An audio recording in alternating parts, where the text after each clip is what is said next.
महाराष्ट्र में पंढरपुर का विट्ठल रुक्मिणी मंदिर भगवान श्री कृष्ण को समर्पित है। वहां भगवान विट्ठल कमर पर हाथ रखे ईंट पर खड़े हैं, अपने भक्त पुंडलिक की प्रतीक्षा कर रहे हैं।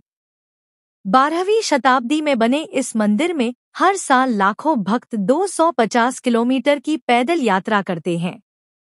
महाराष्ट्र में स्थित विट्ठल रुक्मिणी मंदिर भगवान श्री कृष्ण के ही एक रूप को समर्पित है। मंदिर के गर्भगृह में भगवान विट्ठल एक ईंट पर अपने दोनों हाथ कमर पर रखकर खड़े हैं।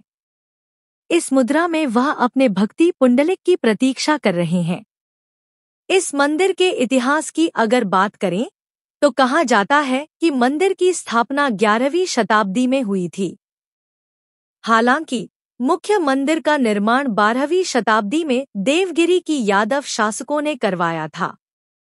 महाराष्ट्र में भगवान श्री कृष्ण को विट्ठल नाम से भी पुकारा जाता है, इसीलिए इस मंदिर को विट्ठल मंदिर के नाम से भी जाना जाता है।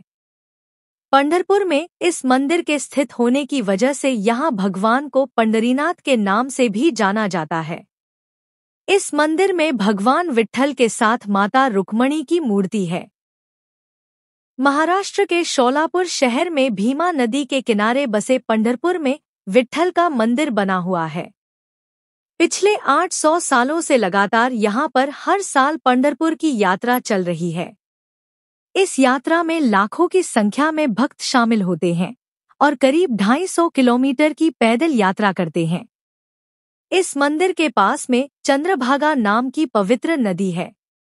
कहते हैं इस नदी में स्नान करने से भक्तों के सभी पाप नष्ट हो जाते हैं। यह मंदिर इस बात का भी गवाह है कि भक्त ही भगवान का इंतजार नहीं करते हैं।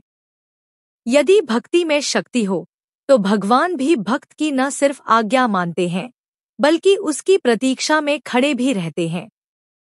यह कहानी 6वीं शताब्दी की है, जब मातपित्री भक्त पुंडलिक अपने आराध्य श्री कृष्ण की पूजा करते थे।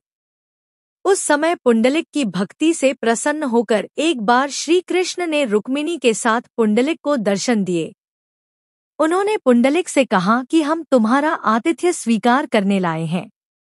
मगर उस वक्त पुंडलिक के पिता सो रहे थे और वह अपने पिता के पैर दबा रहे थे।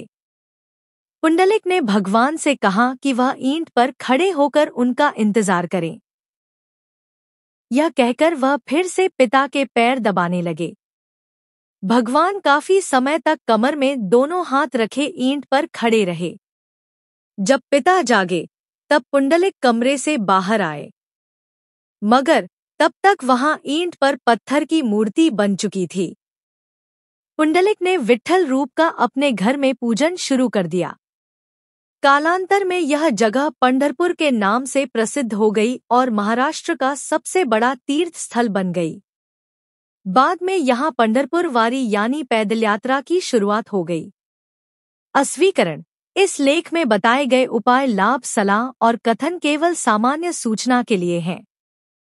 चैनल हार्मनी टेल्स यहाँ इस लेख फीचर में लिखी गई बातों का समर्थन नहीं करता है। इस लेख में निहित जानकारी विभिन्न माध्यमों, ज्योतिषियों, पंचांग, प्रवचनों, मान्यताओं, धर्म ग्रंथों, दंतकथाओं से संग्रहित की गई है। पाठकों से अनुरोध है कि लेख को अंतिम सत्य अथवा दावा न माने एवं अपने विवेक का उपयोग करें। चैनल हार्मनी टेल्स अंधविश्वास के खिलाफ है। अन्य व्रत एवं पौराणिक कथा कहानियों के लिए हमारे चैनल को सब्सक्राइब और शेयर करें।